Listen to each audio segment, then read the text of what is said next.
Et salut tout le monde, on se retrouve aujourd'hui pour une nouvelle vidéo sur l'épisode 1 et 2 de la saison 2 de Star Wars The Bad Batch, donc série américaine créée par Dave Filoni en 2021.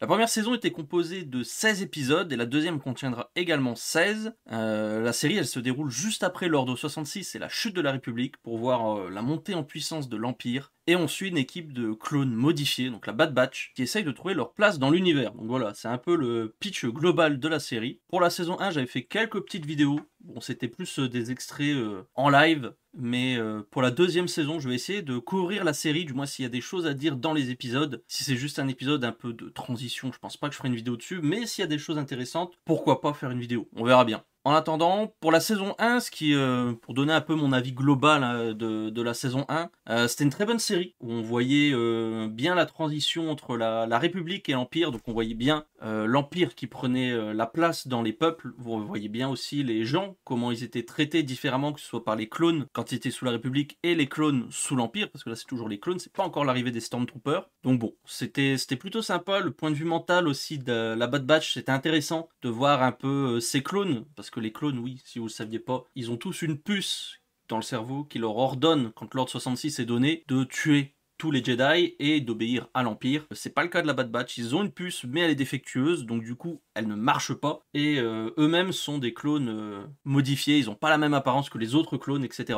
Donc bon, c'était intéressant de voir ça, parce que eux du coup qui ont servi sous les Jedi, qui ont servi avec d'autres clones, qui ont servi pour le peuple et la liberté, de voir un peu comment évoluer le monde, et voir que maintenant les clones opprimaient le peuple, ce que eux ne voulaient pas faire, et ils étaient chargés aussi de tuer les peuples qui se rebellaient un peu, donc bon, c'était pas leur but à eux, et qui eux-mêmes se sont rebellés du coup, et sont partis. Donc voilà, c'était un peu sympa, j'aimais bien. J'ai bien aimé la première saison, franchement, comme je disais, cet aspect, on sait pas trop où on va, on était là, on a été créé pour faire la guerre. Qu'est-ce qu'on fait maintenant? Qu'est-ce qu'on fait? Où est-ce qu'on va? Qu'est-ce qu'on devient?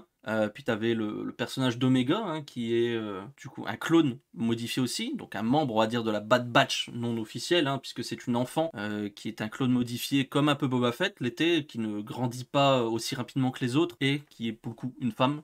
euh, Différent forcément des autres clones, puisque ce sont tous des hommes, donc ça rajoute aussi cette dimension paternelle, si on peut dire, à l'équipe. Donc c'était vraiment sympa, j'ai bien aimé. À voir ce que ça donne du coup dans la saison 2. Et l'animation était vraiment sublime à l'époque. C'était vraiment le sommet de ce que faisait Lucasfilm en animation, avec notamment Dave Filoni à la tête, hein. Donc, bon, on verra ce que ça donne la saison 2. On est des soldats. On fait ce qui doit être fait. En avant! As-tu déjà pensé à la différence entre nous, les droïdes? Nos décisions nous appartiennent.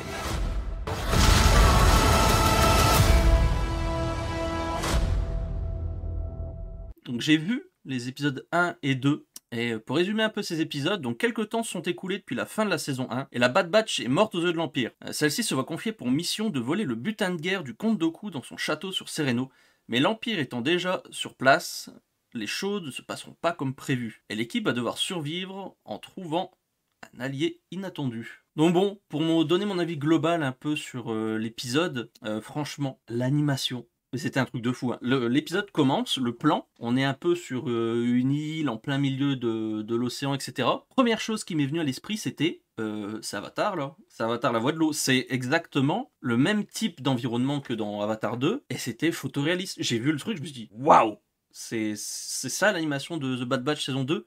C'était vraiment sublime. Bon, après les personnages arrivent, etc. Forcément, l'animation, tu reviens, tu dis oui, c'est de l'animation, c'est pas un film, tu vois le truc. Mais franchement, ça m'a bluffé. Vraiment, c'était super beau. Puis t'as des plans. Je dirais qu'en saison 1, déjà, il y avait des plans sublimes. Et là, pareil, pour la saison 2, les deux premiers épisodes, on retrouve des plans vraiment magnifiques. Et ça fait plaisir, vraiment. C'est de voir de l'animation comme ça rappelle les heures sombres du début de Clone Wars, où c'était vraiment, c'était pas ouf, le début de Clone Wars, mais alors là, c'est vraiment sublime. Pareil, au niveau de la musique, on retrouve toujours Kevin Keener qui, lui, pour le coup, fait vraiment un travail incroyable. La musique de The Bad Batch, que ce soit de toute façon de ce qu'il avait fait sur Clone Wars, Rebels et maintenant The Bad Batch, c'est vraiment sublime, hein. Franchement, Kevin Keener, si on devait remplacer un jour, John Williams, et bah franchement, Kevin Keener, ce serait mon choix numéro 1, parce que il fait un travail monstrueux sur la série, hein.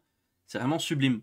Pareil, je regarde la série en VF et toujours excellent, hein. La voix des clones, c'est celle depuis Clone Wars, elle est toujours aussi excellente. Même si c'est tous des personnages différents, l'acteur qui double les clones, je sais plus son nom, vraiment, il fait un travail monstrueux parce que chaque clone arrive à avoir sa propre personnalité, son propre... Ils ont tous la même voix, mais tu sens la différence des voix, tu arrives à reconnaître qui parle, quoi.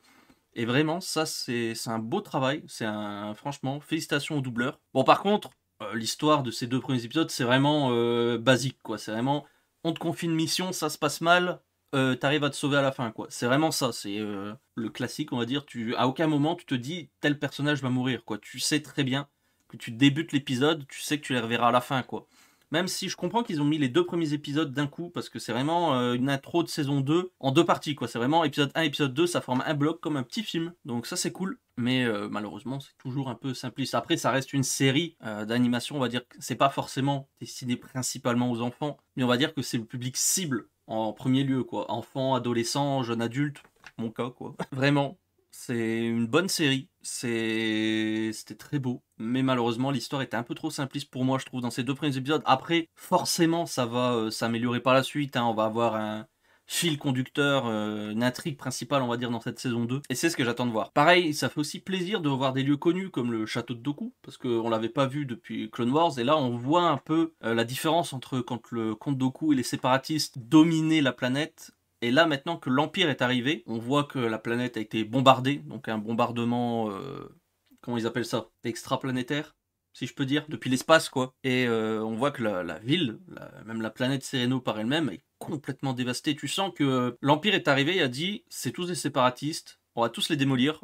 On les tue tous, voilà, on voit même que le château de Dooku est lui aussi abîmé parce que les vitres qui étaient dans sa salle principale, du moins dans son bureau, sa salle du trône si on peut dire, sont détruites par rapport quand on la connaissait avant. Donc bon, on voit l'évolution, ça c'est cool. Pareil, un truc qui m'a plu, déjà que ça me plaisait en saison 1 et ça me plaît toujours en saison 2, c'est aussi cet aspect, je parlais du mental de la Bad Batch et des clones. On voit que les clones de l'Empire, eux, tirent pour tuer, là où les clones de la Bad Batch, eux, refusent de tuer leurs frères, parce que ça reste leurs frères de sang génétique, hein. Ils refusent de les tuer et ils tirent au rayon paralysant. Donc ça, c'est cool. Tu vois que t'as 2 morales différentes entre nous, on est là pour tuer, et nous, on veut pas vous tuer, justement. On n'est pas là pour ça. Nous, on est juste là pour survivre, protéger Omega, et trouver notre place, quoi, parce qu'ils sont venus prendre l'argent pour pouvoir... s'émanciper entre guillemets et avoir leur vie à eux. Et pareil, quand on termine l'épisode 2, on voit que les clones travaillent pour l'Empire, mais ont quand même un code moral. On voit avec je sais plus comment c'est le commandant, je sais plus comment, on voit qu'il se fait... qui refuse, on va dire, je veux pas spoiler, mais bref, il refuse quelque chose, et tu sens que petit à petit, les clones de l'Empire vont se rebeller. Ça va mener un peu à l'arc de la rébellion des clones dans l'univers légende. Ça peut être sympa, vraiment. C'était un très bel arc. Donc j'attends de voir ce que ça donne. On verra par la suite. On verra ce que ça donne dans les épisodes suivants, dans les prochaines semaines. Voilà. Bon, c'est tout ce que je pouvais dire un peu sur ces 2 épisodes de The Bad Batch. Le contenu n'était pas hyper rempli non plus. Comme je dis, c'était pas le plus grand des scénarios.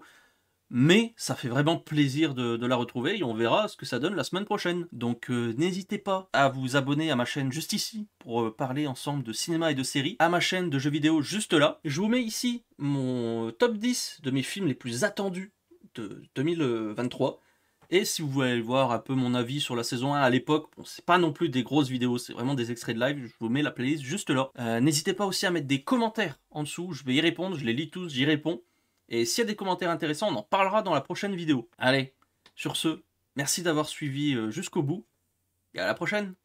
Ciao.